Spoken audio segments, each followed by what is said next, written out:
It was meant to be a fun weekend camping trip, just me, Fenwick, and Alaric enjoying the great outdoors. We'd been planning it for weeks, ever since Fenwick discovered Blue Lake on a map. It was way out in the middle of nowhere, surrounded by dense woods. Perfect for fishing, swimming, and late night bonfires under the stars. Sure, we heard the stories about Blue Lake being haunted. Locals claimed ghosts rose from its midnight blue depths to lure people to a watery grave. But we laughed off those tall tales as nonsense, quaint folk legends meant to dissuade curious travelers. We weren't about to let rumors of supernatural peril ruin our trip. We drove up Friday evening, the sun sinking low behind the treetops as we bounced down an overgrown back road. I remember the giddy excitement I felt when the GPS announced our arrival. We pulled into a small clearing on the lakeshore that Fenwick had scouted out earlier. Crystal clear waters lapped at the rocky beach in front of us. The thick forest crowded close on all sides, branches interlacing overhead to form a leafy canopy. It was picture perfect, a secluded oasis far from the distractions of cell service and city noise. We set to work unpacking gear and setting up camp. The tent went up near a circle of stones obviously used for many fires over the years. Dead branches gathered from the woods were soon ablaze, crackling merrily as we laughed and joked without a care. The three of us were experienced campers at ease in the wilderness, cavalier about supernatural legends that seemed quaint in the golden glow of sunset. But as twilight faded to blackness, an eerie hush fell over the lake. It was as if the very forest held its breath in dreadful anticipation. Gone were the choruses of frogs and crickets, the lonesome calls of owls on the hunt. Even the wind seemed muted. Unease trickled down my spine at this unnatural silence. I saw Fenwick shiver, eyes darting about nervously though she tried to play it cool. Only Alaric remained unruffled, chuckling at our skittishness over local folklore. Despite misgivings, we turned in for the night. The dying fire barely cut the inky darkness as I lay in my sleeping bag. Straining for any nighttime sound, I heard it. A faint splash, then another. Steady, rhythmic. Too regular for an animal getting a late night drink. My muscles tensed. More splashing, drawing nearer. Then whispers drifted through the trees, too indistinct to decipher. I whispered to Fenwick about the voices. Her wide eyes confirmed she heard them too. Alaric scoffed at our fears. Flashlight in hand, he strode towards the lake to investigate, ignoring our protests. My heart pounded as he disappeared, knowing only dread lay in that direction. The minutes stretched on, no sign of his return. The splashing and whispers continued. Fenwick and I knew we had to search for him despite the panic clawing inside. Reluctantly, we left the tent, circling to the lakeshore. In the flashlight's beam, it glinted off something on the rocks. Alaric's light lay abandoned, aimed at the water. My breath froze. We called his name, met only with whispers that now sounded like mocking laughter. My light reflected shapes drifting under the surface. Bodies moving aimlessly through midnight waters. Pure terror seized me then, primal and visceral. This was no harmless folktale. Something evil dwelled here. It had taken Alaric, and it wanted us too. Fenwick saw them also, gasping in dismay. Every instinct screamed at me to flee this dreadful lake, but we couldn't abandon Alaric, could we? I'd never had to make that choice. Each attempt to approach the water was met by a dark force that pressed in from all sides.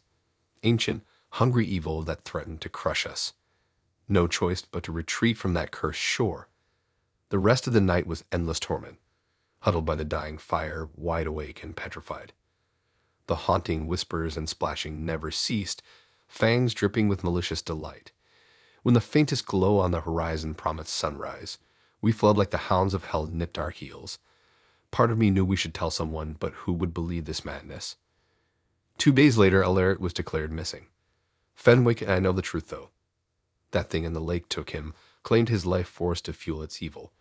And it wanted us too that night. Still does, I fear. All we can do is wait helplessly and pray Alaric has found some semblance of peace beneath those ghostly waters. Because whatever dwells there seems old as sin itself, hungry as the grave. Somehow we escaped its grasp once. But true evil that ancient does not give up so easily. It lurks in the depths, waiting, beckoning, whispering my name when I close my eyes at night, promising that one day soon it will have me too.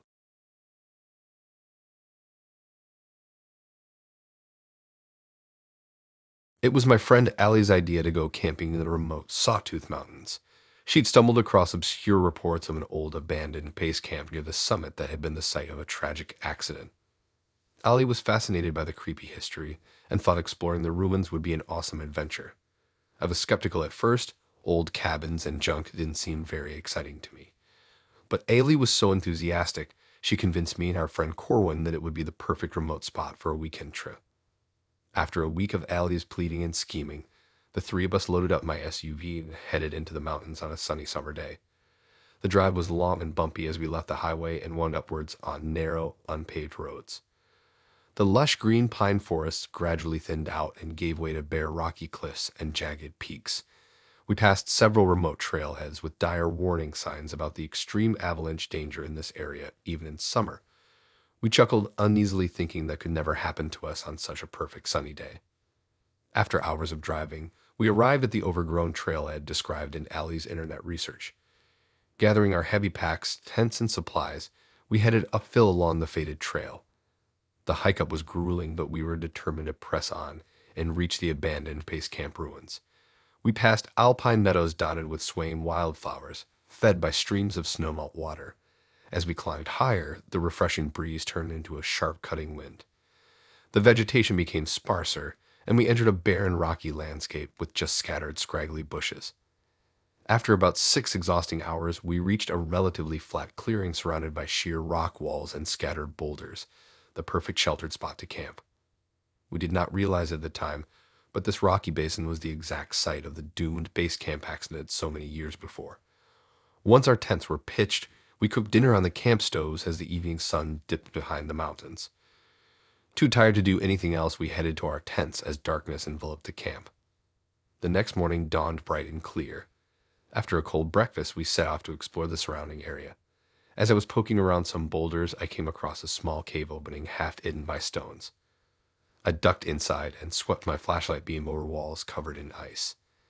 Scattered among the rocks were old, decayed wooden crates, tattered clothes, and ripped backpacks, remnants of the base camp's supplies and gear. Among the debris lay several faded leather journals.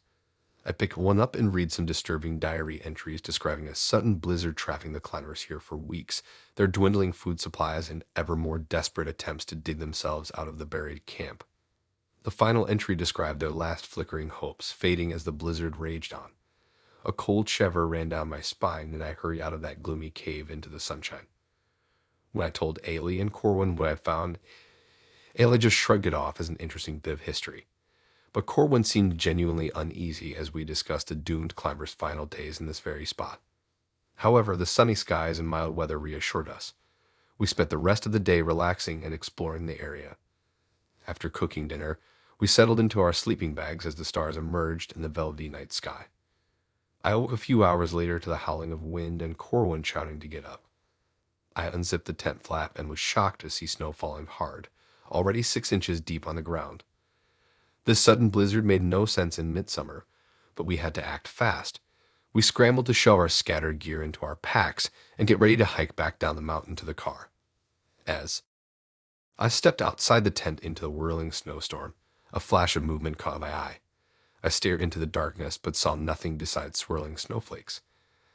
Then I thought I heard a faint cry for help, distant and muted. I paused and strained my ears. Had I just imagined it? Corwin and Allie seemed unaware. Just as I convinced myself it was only the wind playing tricks, the cry echoed again, louder and more desperate. Allie shone her flashlight out into the snowstorm, but the beam passed right through a ragged shape stumbling toward us, arms waving frantically. My breath caught in my throat as the phantom figure loomed closer, and I made out the face of a transparent, ghostly man clawing through the snow, eyes crazed with anguish. Allie screamed as more phantom climbers emerged from the blizzard and wandered aimlessly around our camp. Their cries for help mingled with the shrieking wind. I stood paralyzed watching them until Corwin seized my arm, yelling that we had to get off this mountain. We turned to flee downhill, but 2 haggard ghosts blocked our path. One of them reached toward me, crying, "Please help us." His skeletal frostbitten hand passed right through my coat. I leaped back, heart racing. These spirits didn't seem to want to hurt us. They just wanted us to join them in their endless icy nightmare. We managed to dodge around the apparitions, but they followed us down the mountain, moaning and pleading. The driving snow was so thick I could hardly see where to place my feet. The wind threatened to blow us over the steep cliffs looming on either side of the path. We scrambled over the slippery rocks using our cell phones for light, the ghosts close behind. Their anguished wails pierced the roar of the storm. After what seemed like hours of descent, we lost sight of the apparitions. Their cries faded and we paused, shivering, to rest. Checking our phones, we saw we had made it near the trailhead parking lot. Safety was within reach. We summoned our last reserves of energy to limp the final mile to my car. Dawn's pale light was breaking as we piled into the car, totally exhausted and chilled to the bone. I cranked the heat all the way up to try and thaw our numb, shaking fingers and toes. As we glanced back up at the disappearing ghostly peaks, I knew none of us would ever return to those haunted mountains. We drove in silence, the ghost's mournful cries still echoing in our minds. When we got back to town, we solemnly made a pact at my house to keep our terrifying supernatural experience secret. Allie and Corwin understood why I insisted on burning those tattered journals I'd taken from the cave. We couldn't let the nightmarish tales within them be unleashed on the world.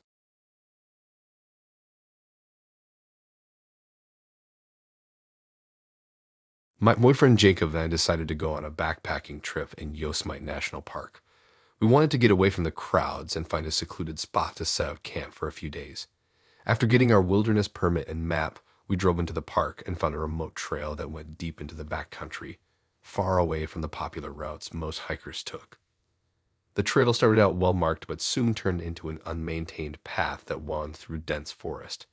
We hiked all day, taking occasional breaks for water and snacks. Our calves burned as we climbed over steep granite mountains and across rapidly flowing streams on wobbly log bridges. As the day grew long, we started looking for a place to make camp for the night. Just as the sun began dipping below the tall pines, we came across a small clearing surrounded by trees that looked perfect.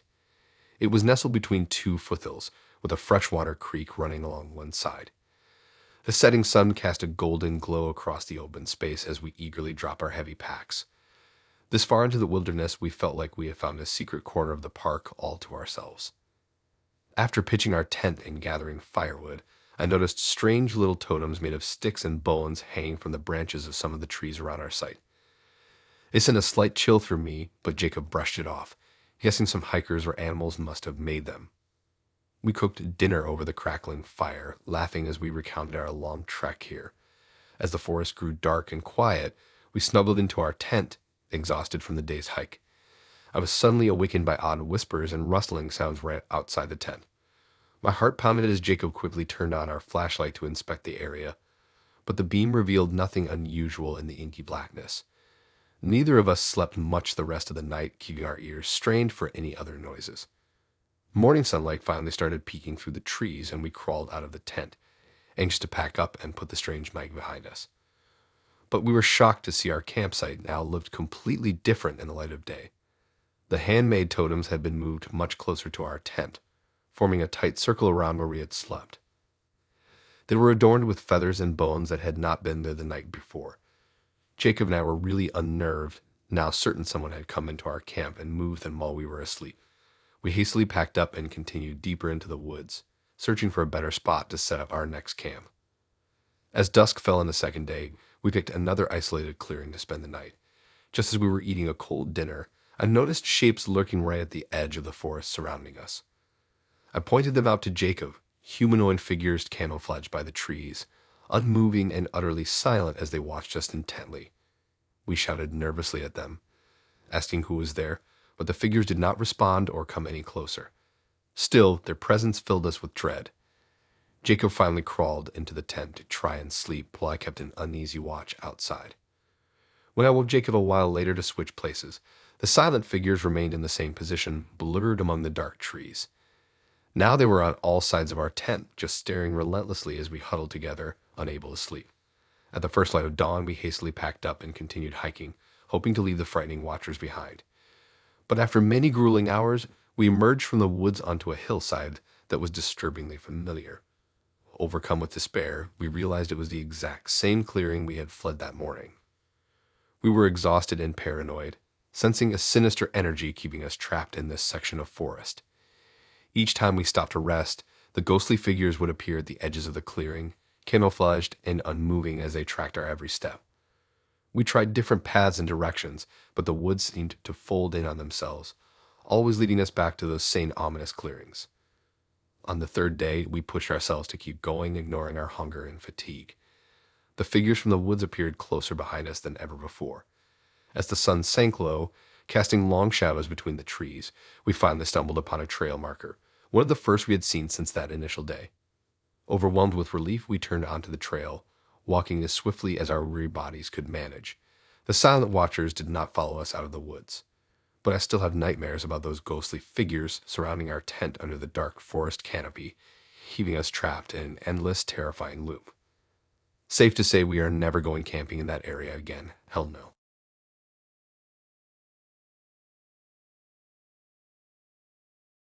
The morning Galen proposed a camping trip to the cliffs along the northern coast, I had an uneasy feeling settle in the pit of my stomach.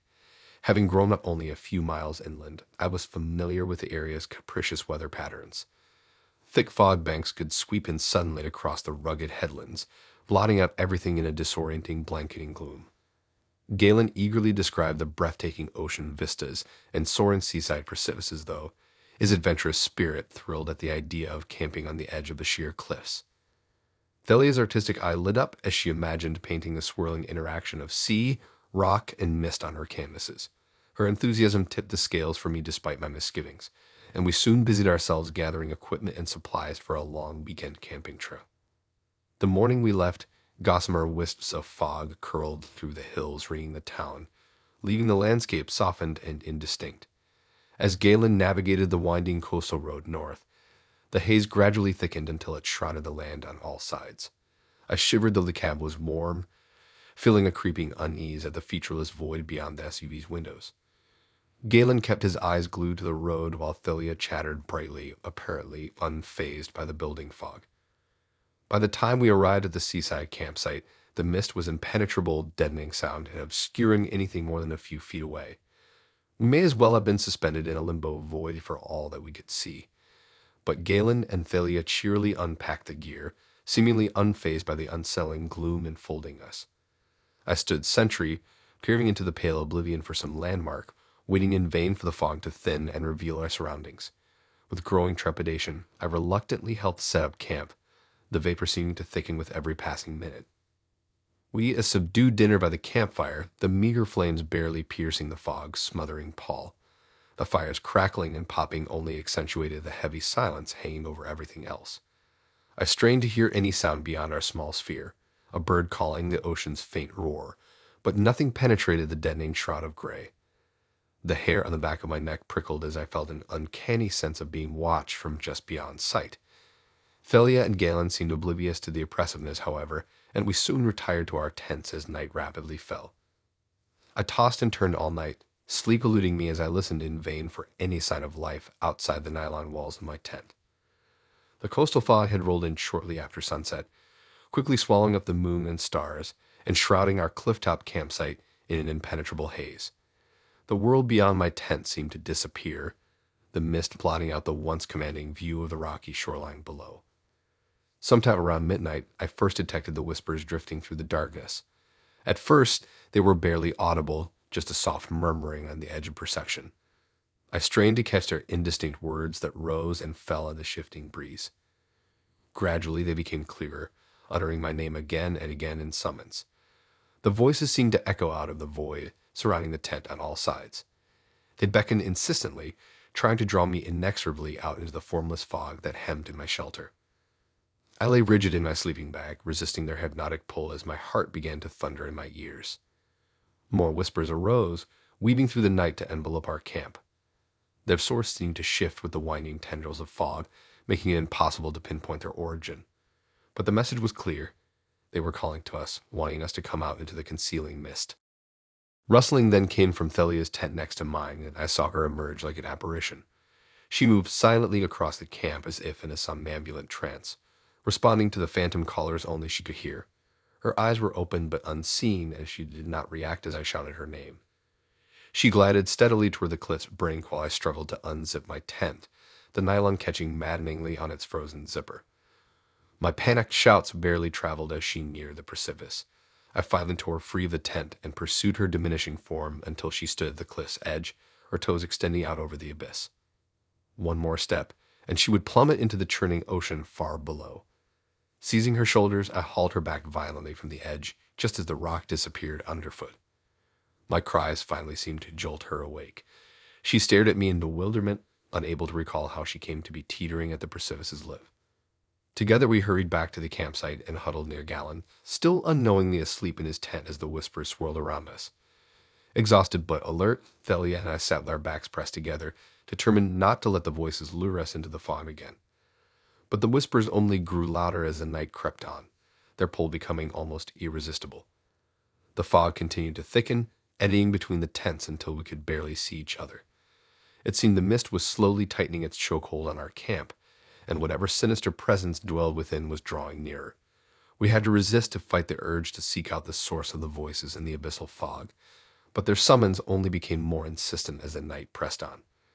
We kept vigil through the rest of that interminable night, clinging to one another as much for warmth as for strength. Periodically the whispers returned, sometimes rising to a deafening crescendo before fading back into silence. We tensed against their pull until they ebbed away with the fog's ephemeral shifting. As the morning's muted light slowly permeated the vapor, we hastily packed to leave this place, eager to escape the phantom voices and whatever sinister presence dwelled here shrouded in mist. Guided only by touch, we cautiously picked our way back to the SUV, using each other as anchors so as not to lose ourselves in the trackless void. Only after traveling a mile inland did we finally break free from the cloying fog's grip. Relief flooded through me, mingled with lingering dread. In the weeks since, flashes from that night still haunt me, and I often find myself straining to hear whispers on the wind. I'm convinced now there are forces that abide along that godforsaken coast, lying in wait to prey upon the unwary. Whether born of fog, rock, or sea, an insatiable hunger drives them to lure others into their domain shrouded in gloom. We escape their grasp, but they remain, patiently biding their time until the next souls dare to venture within reach.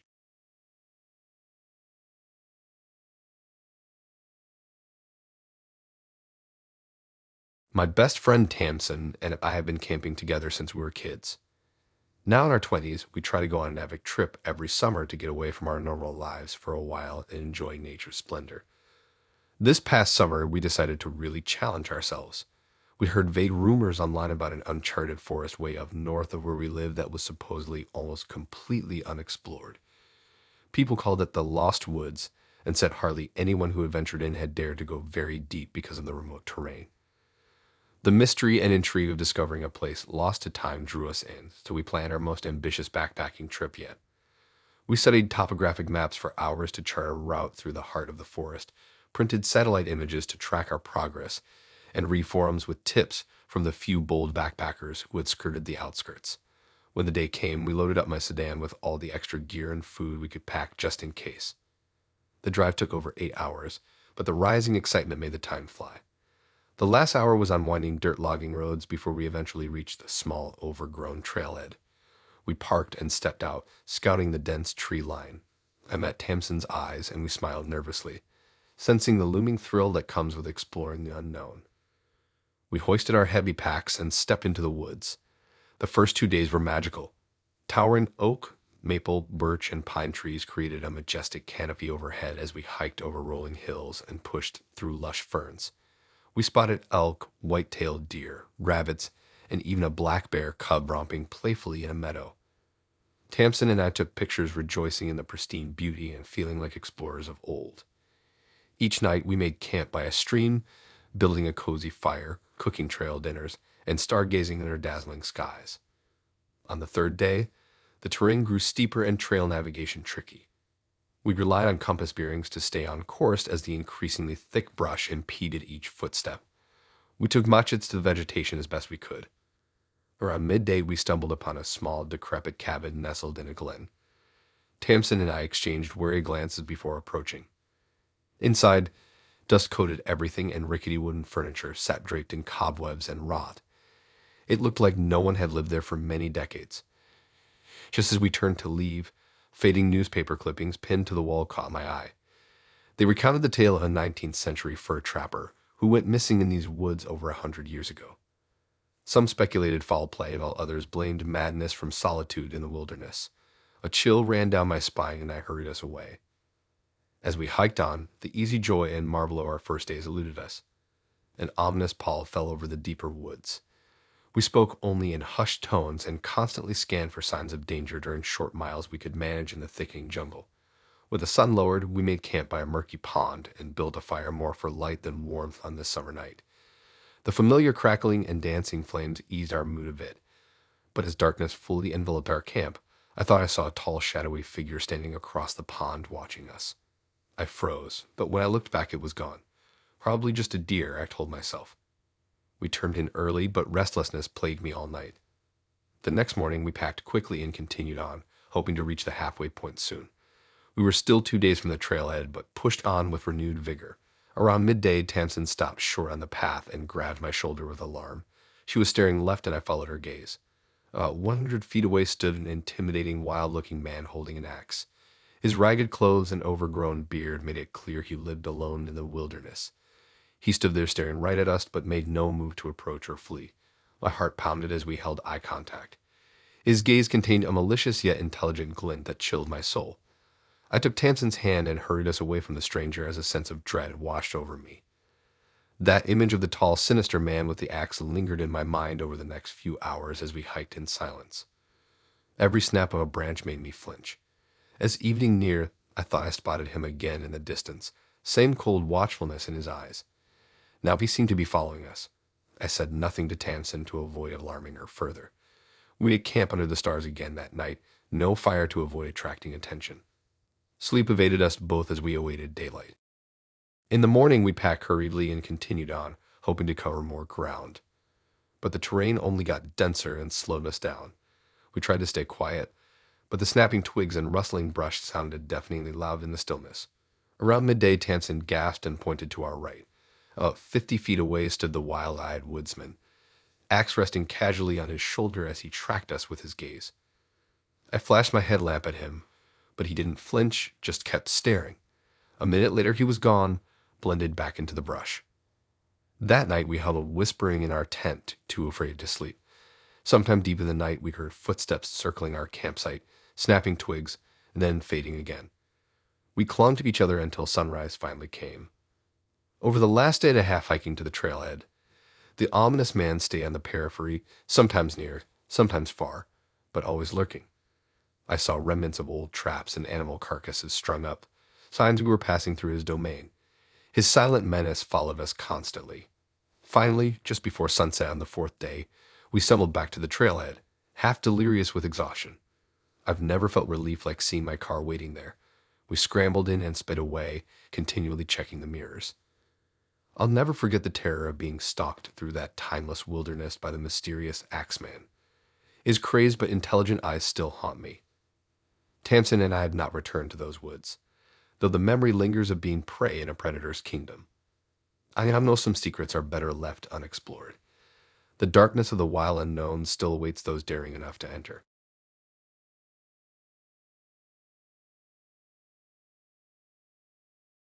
When my adventurous friends Lorne, Alric, and I decided to go camping last summer, we purposefully chose an isolated clearing deep in the remote wilds of Bridger National Forest, far from any well-trodden trails.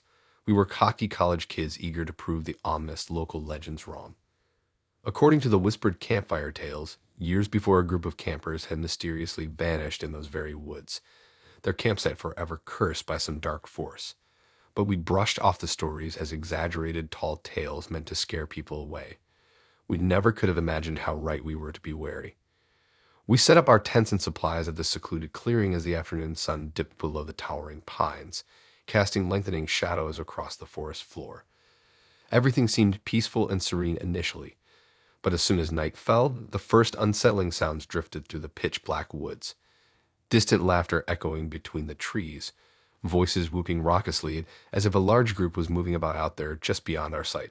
I felt the chills slither down my spine, even as Lorne and Elric dismissed it as harmless wildlife noises. We swept the inky woods with our flashlights, but found nothing amiss. I barely slept that night, tossing restlessly in my sleeping bag as the eerie voices drew closer, more raucous laughter ringing out between the trees. I contemplated waking the guys to investigate, but hesitated, not wanting them to ridicule my fears as just a bad case of the jitters. When we awoke the next morning, golden sunlight streamed through the leaves, burning off the sinister shadows and foreboding of the night.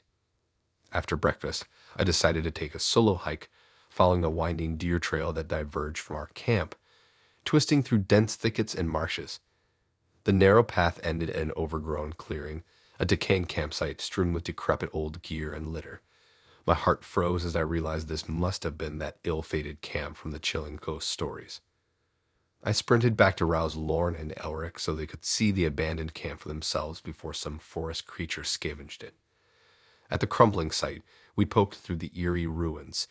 Tattered canvas tents barely held up by broken poles, bedrolls and blankets mildewed beyond use, rusty pots, discarded clothes and shoes scattered haphazardly about. It was like a snapshot frozen in time, with no indication of what horrific fate had befallen those doomed campers so long ago. Elric gave an excited shout and held up a weathered journal, faded 1954 stamped on the cover. Suddenly, a fierce wind whipped up, heening through the trees, leaves swirling around us. We exchanged panicked looks and fled, Elric clutching the tattered journal. We wasted no time hastily breaking camp and getting the hell out of that ominous valley, not stopping until the paved road appeared ahead. I finally relaxed once we reached civilization, the tense knots in my stomach unraveling.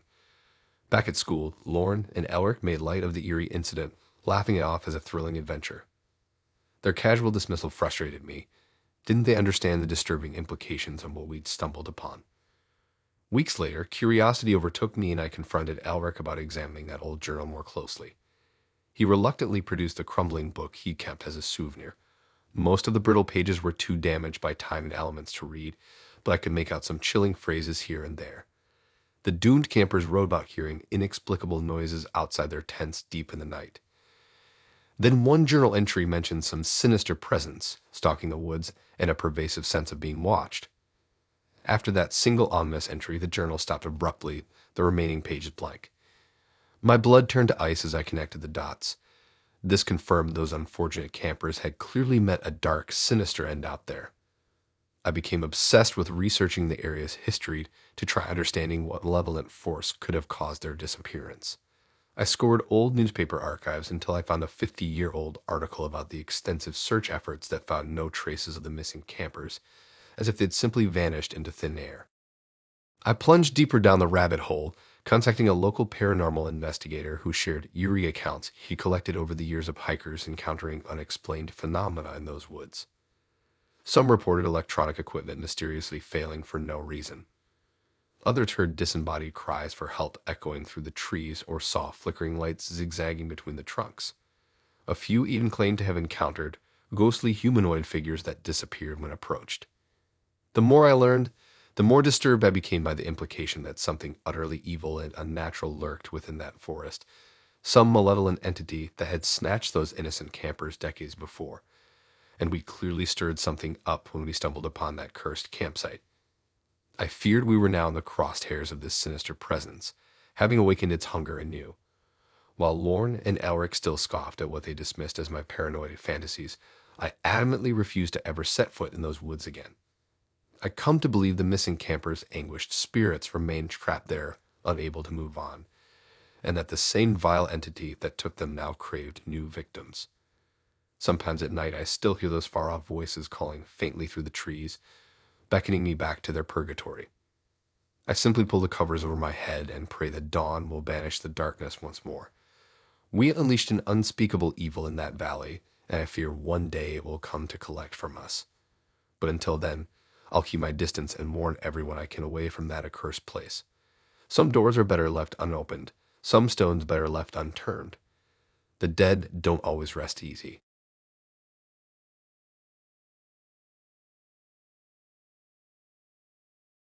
When my friends Roland, Lucas, and I decided to go on a late summer camping trip, we purposefully sought an isolated spot far off the beaten path in the remote wilds of the Bridger National Forest.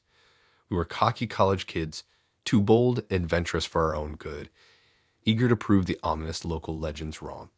According to the hushed campfire tales, years before a group of campers had mysteriously vanished in those very woods, their campsite forever cursed by some dark supernatural force. But we arrogantly brushed off the stories as exaggerated folklore meant to scare people away. We never could have imagined how right we were to be wary, if only we had heeded the warnings. We enthusiastically set up our tents and supplies at a secluded clearing as the afternoon sun dipped below the towering pines, casting lengthening shadows across the dense forest floor. Initially, everything seemed wonderfully peaceful and serene, the babbling creek and birdsong lulling us. But as soon as dusk fell and night shrouded the woods, the first unsettling sounds drifted through the inky blackness, distant laughter echoing between the trees, voices whooping raucously as if a rowdy group was moving about out there just beyond our sight. I felt a chill slither down my spine, even as Rowan and Lucas dismissed it as harmless wildlife noises. We swept the murky forest edge with our flashlights, but found nothing amiss, the impenetrable darkness keeping its secrets. I barely slept that first night, tossing restlessly in my sleeping bag as the eerie voices drew closer, more raucous laughter and indistinct shouts ringing out between the trees. I contemplated waking the guys to investigate, but hesitated, not wanting them to ridicule my fears as just a bad case of jittery nerves. When we arose the next morning, golden beams of sunshine streamed through the leaves, banishing the sinister shadows and aura of foreboding that had permeated the night. After breakfast, I decided to take a solo hike, following the winding deer trail that diverged from our camp, meandering through dense thickets and marsh-eyed bogs. The narrow path ended at an overgrown clearing, strewn with decrepit old camping gear and litter, a decaying campsite that looked decades abandoned. My heart froze as I realized this must have been that ill-fated camp from the chilling ghost stories that had spooked me. I sprinted back to rouse Rowan and Lucas so they could see the abandoned camp for themselves before some forest scavenger finished off the ruins. At the crumbling site, we poked through the eerie remnants, tattered canvas tents barely held up by broken poles, mildewed bedrolls and moth-eaten blankets, rusty pots and utensils, discarded clothes and shoes scattered haphazardly about. It was like a snapshot frozen in time, with no indication of what horrific fate had befallen those doomed campers so long ago. Lucas gave an excited shout and held up a weathered journal, faded 1954 stamped on the cover. Suddenly, a fierce wind whipped up, keening through the trees, dead leaves swirling around us. We exchanged panicked looks and fled, Lucas clutching the tattered journal. We hastily broke camp, not even stopping to eat, and got the hell out of that ominous valley, not slowing our frenetic pace until the paved road appeared ahead, civilization never looking so welcoming. Back at school, Rowan and Lucas made light of the eerie incident, laughing it off as a fun brush with local legend. Their casual dismissal frustrated me. Didn't they understand the disturbing implications of what we'd stumbled upon? The nagging mystery of what had happened out there plagued me. Weeks later, curiosity overtook me and I confronted Lucas about examining that old journal more closely. He reluctantly produced a crumbling book he kept as a souvenir. Most of the brittle pages were too damaged by time and elements to read, but I could make out some chilling phrases here and there. The doomed campers wrote about hearing inexplicable noises outside their tents late at night. Then one journal entry mentioned some sinister presence stalking the woods and a pervasive sense of being watched. After that single ominous entry, the journal stopped abruptly, the remaining pages blank. My blood turned to ice as I connected the dots. This confirmed that those unfortunate campers had clearly met a dark, sinister end out there. I became obsessed with researching the area's history to try understanding what malevolent force could have caused their disappearance. I scoured old newspaper archives until I found a 50-year-old article about the extensive but futile search efforts that found no traces of the missing campers, as if they had simply vanished into thin air. I plunged deeper, contacting a local paranormal investigator who shared eerie accounts he collected over the years of hikers encountering unexplained phenomena in those woods. Some reported electronic equipment mysteriously failing for no reason. Others heard disembodied cries echoing through the trees or saw flickering lights zigzagging between the trunks. A few even claimed to have encountered ghostly humanoid figures that disappeared when approached. The more I unearthed, the more disturbed I became by the implication that something utterly evil and unnatural lurked within that forest, some malevolent entity that had snatched those innocent campers decades before. And we clearly stirred something up when we stumbled upon that cursed campsite. I feared we were now in the crosshairs of this sinister presence, having awakened its hunger anew. While Rowan and Lucas still scoff at what they dismissed as my paranoid fantasies, I adamantly refuse to ever set foot in those woods again. I come to believe the missing campers' anguished spirits remained trapped there, unable to move on, and that the same vile entity that took them now craved new victims. Sometimes at night I still hear those far-off voices calling faintly through the trees, beckoning me back to their purgatory. I simply pull the covers over my head and pray that dawn will banish the darkness once more. We unleashed an unspeakable evil in that valley, and I fear one day it will come to collect payment from us. But until then, I'll keep my distance and warn everyone I can away from that accursed place. Some doors are better left unopened, some stones better left unturned. The dead don't always rest easy when they meet an unnatural end.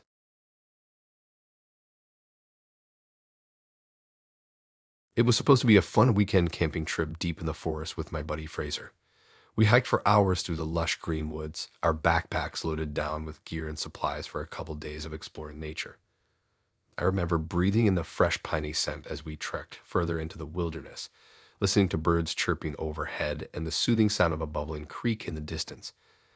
That's when we stumbled upon the strange mirror half buried near an ancient oak tree, its trunk split by lightning long ago. At first it looked ordinary, a full-length oval mirror in a tarnished gold frame, caked in dirt and leaf debris.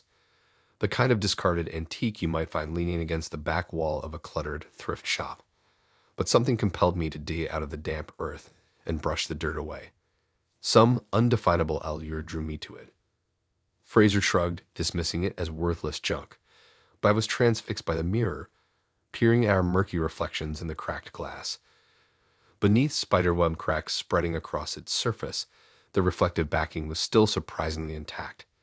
After we pitched our tents and got a fire going, I grabbed a bottle of water and spare rag from my pack and started gently cleaning off years of grime. I'm not sure why I was so obsessed with restoring the mirror's shine. With every layer of filth removed, an uneasy feeling crept over me. Easing into the fractured glass as dusk fell, my reflection seemed off. When I waked my arm, the mirror image moved a split second later, lagging behind my real motion. I laughed anxiously, blaming the distortion on shadows playing tricks as the firelight flickered. But that night, my unease grew. Fraser was snoring in his tent just a few feet away, but sleep eluded me.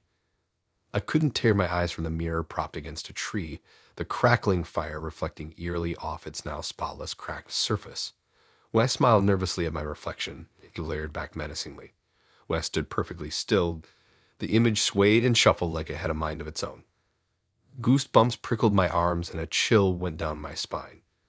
I told myself it was just a night wind, just my imagination running wild out here in the darkness.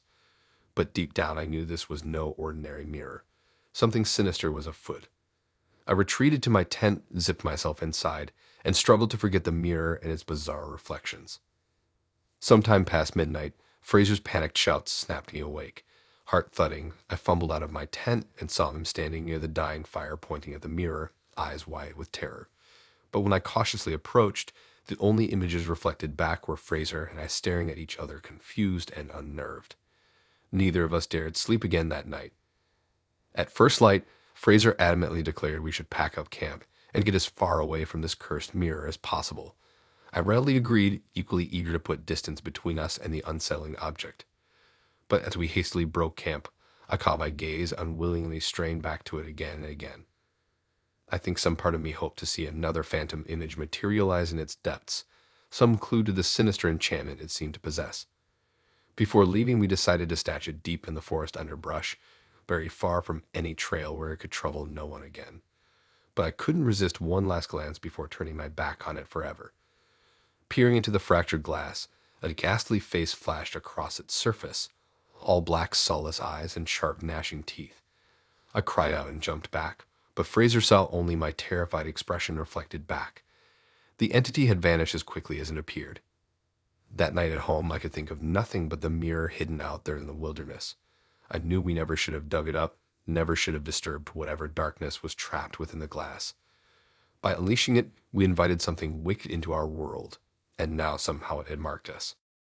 For weeks afterwards, vivid nightmares of spirits crawling out of the mirror's cracked surface plagued me. I'd wake screaming, sheets soaked in cold sweat, unable to shake the uncanny sense that something lurked just out of sight watching me. Fraser admitted he hadn't been sleeping well either, haunted by the same disquieting dreams. Though we avoided speaking of it, we both felt the mirror's twisted power lingering like an invisible stain we couldn't scrub off. Over a month later, late one stormy night, Fraser called me in a panic saying he was convinced something had followed him home from the woods and gotten into his house.